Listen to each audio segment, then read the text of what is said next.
1월 28일 화요일 GT 묵상에 함께하신 여러분 주님 이름으로 환영하고 축복합니다. 오늘 말씀은 요한복음 6장 30절에서 40절 말씀으로 하늘에서 내리는 떡, 하늘에서 내리는 떡이란 제목으로 말씀 나누겠습니다. 성경 말씀 먼저 읽어보겠습니다. 그러면 우리가 보고 당신을 믿도록 행하시는 표적이 무엇이니까? 하시는 일이 무엇이니까? 기록된 바 하늘에서 그들에게 떡을 주어 먹게 하였다 함과 같이 우리 조상들은 광야에서 만나를 먹었나이다. 내가 진실로 진실로 너희에게 이르노니 모세가 너희에게 하늘로부터 떡을 준 것이 아니라 내 아버지께서 너희에게 하늘로부터 참 떡을 주시나니 하나님의 떡은 하늘에서 내려 세상에 생명을 주는 것이니라. 주여, 이 떡을 항상 우리에게 주소서. 나는 생명의 떡이니 내게 오는 자는 결코 줄이지 아니할 터이요 나를 믿는 자는 영원히 목마르지 아니하리라. 그러나 내가 너희에게 이르기를 너희는 나를 보고도 믿지 아니하는도다 하였느니라.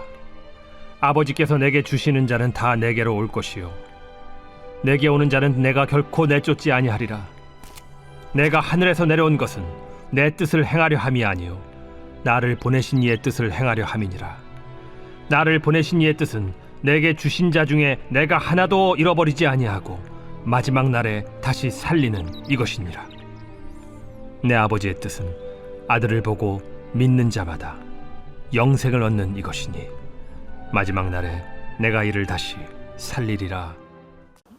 오늘 말씀은 오병이어를 경험한 사람들이 예수님을 임금 삼으려고 가버나움까지 찾아갑니다. 예수님을 찾지 못하자 가버나움까지 따라가서 예수님을 만나게 돼요.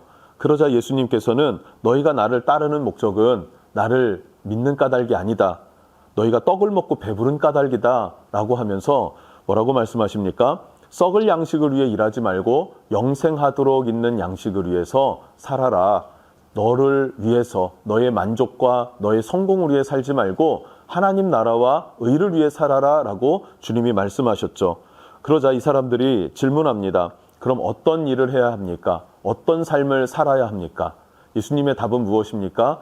어떤 위대한 일들 그런 것이 아니라 하나님 아들을 믿는 믿음, 하나님께서 보내신 자 예수 그리스도를 믿는 믿음, 그 믿음이면 충분하다라고 이야기해요.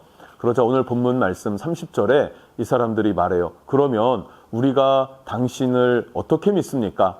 당신이 하나님께로부터 보낸 사람인 것을 우리가 어떻게 알 수 있나요? 표적을 보여주십시오라고 표적을 구합니다. 그러면서 31절에 보면 만나를 우리에게 줄 수 있나요? 모세는 광야에서 만나를 주어 백성들을 먹였는데 당신도 우리에게 만나를 주어 먹여 주실 수 있습니까? 라고 질문하고 있는 거예요. 이거 되게 재밌는 상황이지 않습니까? 이미 오병이어의 기적을 경험해서 예수님을 임금으로 삼으려고 했었던 사람들, 그 사람들이 또 표적을 구하더란 말이죠. 믿음이라는 것이 그런 것 같습니다. 오늘은 믿어졌는데 또 헷갈려져요. 그럼 어떡합니까? 말씀을 읽고 또 기도하다 보면 다시 믿음이 일어납니다. 이러기를 반복되어지면서 우리의 믿음이 견고해지지 않습니까? 아마 그런 신앙의 초기 단계이지 않았을까 하는 생각을 하면서 우리의 모습이 여전히 예전의 모습으로 그리고 먹어도 죽을 수밖에 없는 썩어질 양식을 구하는 삶으로만 돌아가려고 하는구나. 그게 내 안에 있는 연약함이구나. 이럴 때일수록 더 주님을 의지해야 되겠다. 주님 안에서 주의 말씀을 들음으로 믿음으로 그렇게 살아가는 삶 되어야겠다라는 결단을 한 번씩 해볼 수 있었으면 좋겠습니다.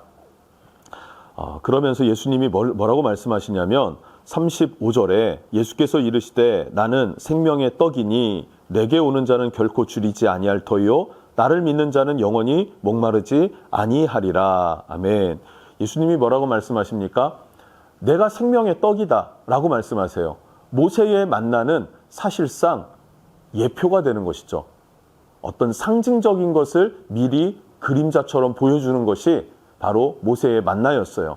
그러면은 그 예표가 되었던 만나의 본질은 무엇입니까? 그것이 바로 예수님이라는 사실이에요. 아멘이죠. 예수님으로 인해서 우리는 영생을 얻습니다. 그래서 예수님이 생명의 떡이시기 때문에 예수를 믿고 예수님께 나아가는 자는 결코 줄이지 아니할 것이요. 이 굶주림이 없다라는 것은 무엇입니까? 영적인 목마름이 없다는 말입니다. 영원히 목마르지 아니할 것이다. 배부를 것이다. 주님께서 그렇게 약속해 주십니다. 만나의 표상은 영적인 거예요. 예수 그리스도를 상징하는 것입니다. 예수님이 내 안에 만족이 되시는 것. 할렐루야. 그런 삶을 살아갈 수 있었으면 좋겠습니다. 그러면서 하시는 말씀이 무엇입니까? 39절부터 보면요. 나를 보내신 이의 뜻은 내게 주신 자 중에서 하나도 잃어버리지 아니하고 마지막 날에 다시 살리리니 이것이니라. 40절 내 아버지의 뜻은 아버지를 보고 믿는 자마다 영생을 얻는 이것이니 마지막 날에 내가 이를 다시 살리리라. 예, 같은 말 같은데 살리리라 반복해서 이야기를 하고 있습니다. 하나님은 우리를 구원할 온전한 계획을 가지고 계십니다. 그 구원의 계획이 무엇입니까? 아들을 보내어서 이 아들을 믿는 자는 아들을 통해서 하나님을 믿게 되는 거예요. 그래서 구원을 얻게 하시는 것입니다.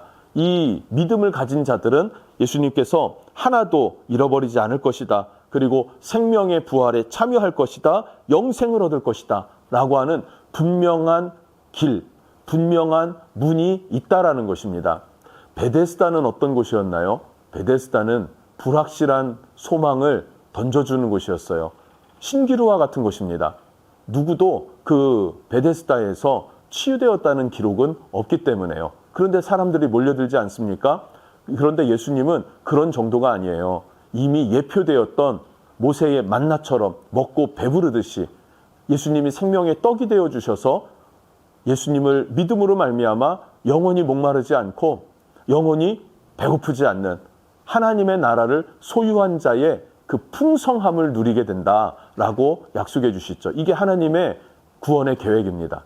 우리는 분명한 진리를 알고 가는 사람들이에요. 우리는 분명한 진리이신 예수 그리스도를 믿고 따르는 성도입니다. 이 성도의 삶이 우리 삶 안에 굳건하게 세워지고 회복될 수 있기를 주님의 이름으로 축복합니다. 기도하겠습니다. 선하신 주님, 우리의 믿음은 늘 흔들립니다. 오늘 체험을 했어도 내일 더 깊은 체험들, 더 강한 체험을 요구할 수밖에 없는 그런 존재입니다. 그러나 우리가 더 믿음이 성장되어지고 예수 그리스도가 내 생명의 떡이시니 내가 주께로 나아갈 때 결코 목마르지 않을 것이다. 영원히 목마르지 않을 것이다. 라는 확신과 믿음 위에 서게 해 주시옵소서. 그 믿음으로 예수 안에 거할 때 주님은 우리를 잃어버리지 않을 것이고 그리고 우리로 하여금 영원히 배부르고 목마르지 않게 하실 뿐만 아니라 또 생명의 부활에 참여하는 영생을 주십니다. 분명한 길이요 진리요 생명이신 예수 안에서 믿음으로 살아나는 믿음으로 행하는 믿음으로 풍성함을 누리는 사랑하는 성도들 다 되게 해 주시옵소서. 예수님의 이름으로 기도합니다. 아멘.